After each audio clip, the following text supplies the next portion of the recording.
During the days of the great sage known as the Ktav Sofer, the son of the Khatam Sofer, there was a decree in the region of Austria-Hungary that they would go ahead and desegregate the schools. This was very disturbing for the Jewish community, the idea that the Jewish schools could no longer have their own education system, but would have to learn with the non-Jews, and therefore the youth would be brought up without a proper knowledge of Torah and the mitzvot. The rabbis of the time fought and prayed vehemently to go ahead and overturn this decree, and only after a great deal of time did they succeed. The elation of the Ktav Sofer knew no bounds, and he organized a great feast of all the great rabbis of Austria-Hungary. They all came, distinguished rabbis of great stature, and sat and dined together, each one speaking words of thanks, giving words of Torah that would astound any, and the feeling was just above and beyond. Finally, at some point, the Ktav Sofer himself stands up and he says, I'm so filled with joy at the great news, at this great turn of events, that I'm going to do something I've never done before. I'm going to show you something I've never shown before. He pulled out a little cloth from his pocket, and everyone eagerly awaited to see what was contained within it. He says, I've had this a long time, and no one have I ever shown this to. He then unfolded the cloth to reveal a shiny object within. Everyone looked, peered, trying to find out what it was, trying to see what it was. He says, I have before me a Half-Shekel, a half-shekel from the time of the temple over 2,000 years ago. You see, this was passed down to me from my father, who received it from his father, and so on. And it's one of the rarest things you will see nowadays. Probably maybe the only one that we know of. Everyone was completely bewildered as he started to pass it around. Each person admired it, examined it, weighed it, thinking of the Torahs that they know and the Gemara and the description of it, and seeing how it matched and everything. The whole room was astir. At some point, a small voice pierced the crowd and it said, excuse me. The rabbis turned to this rabbi, this esteemed colleague, and he says, please, could I get a look at it? I haven't yet seen it. All of a sudden, the room stayed quiet, and they realized the coin had gone missing. The room went crazy, everyone flipping and turning and looking everywhere to try and find the coin. The Ktav Sofer himself went pale. He hadn't shown this, he had protected this with his life, and now it was gone.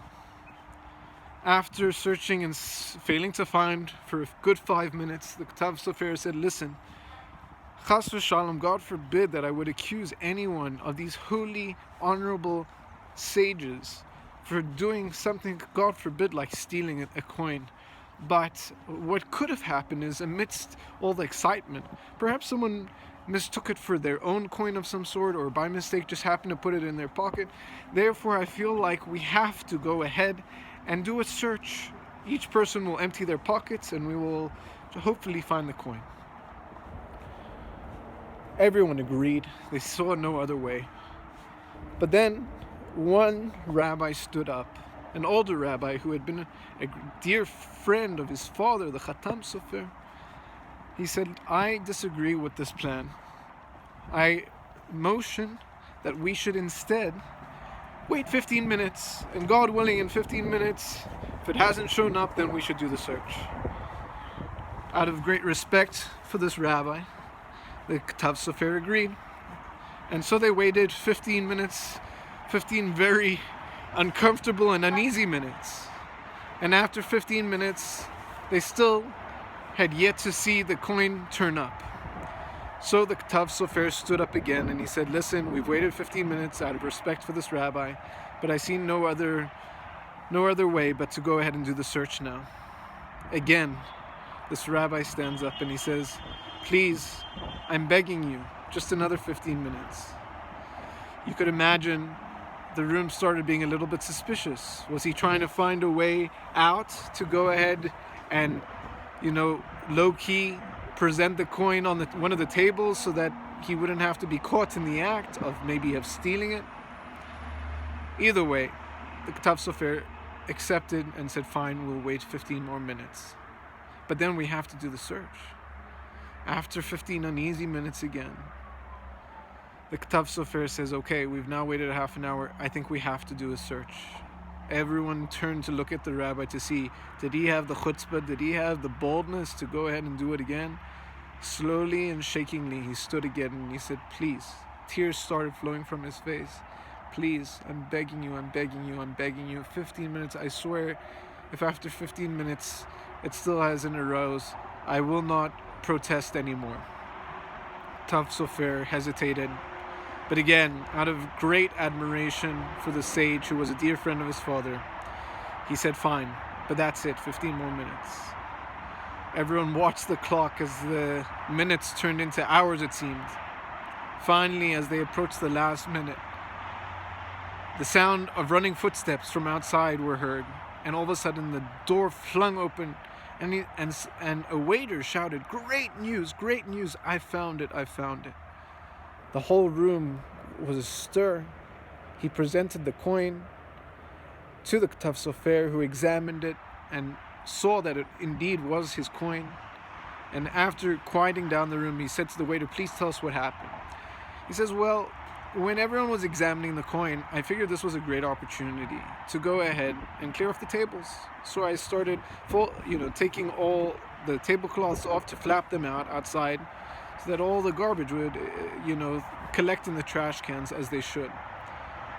Then I came back and I heard that the coin had gone missing. I thought to myself, oi, what if it was on one of the tablecloths and I flapped it out into the trash? I decided I had to go find out. So I went dumpster diving and I started looking and searching, and it took a long time, but eventually I saw a shiny object, and after polishing it off, don't worry, I cleaned it. It did indeed turn out to be the coin. Everyone was so excited, and now everyone turned to look at the rabbi. The old rabbi who had protested to each search. As he saw the eyes come towards him, he said, fine, I guess I need to go ahead and tell my side of the story. You guys are probably thinking that was some kind of prophecy, but I need to let you know that that's not the case. You see, because of the great news that led to this great feast, I too wanted to go ahead and do something special for the day. I too wanted to show something I had never shown before, something that I too had received from my family. And he pulled from his pocket his own half coin that he had received from his parents and their parents and so on. He says, I had never shown it to anyone, and I also thought it was probably one of the only ones left. So when you presented yours, I didn't want to go ahead and steal from your thunder, And then when it went missing, all of a sudden I knew that everyone would see me as a liar, as a cheat, if it turned up in my pocket. It was in my pocket. I knew that there was no way that the Creator could do this, to go ahead and sentence an innocent victim. So I prayed and I beseeched, and thank God, things just happened to work out the way they did.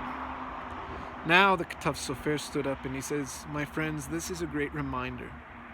The age-old lesson, it says in Pirkei Avot, don't judge a man until you come to his place. You should judge every man favorably. Who among us would not have assumed that this man was a thief and a robber had we done the search? And all of us would have been wrong. A man must always remember that until you've been in someone's footsteps, in someone's shoes, you have no right to judge them.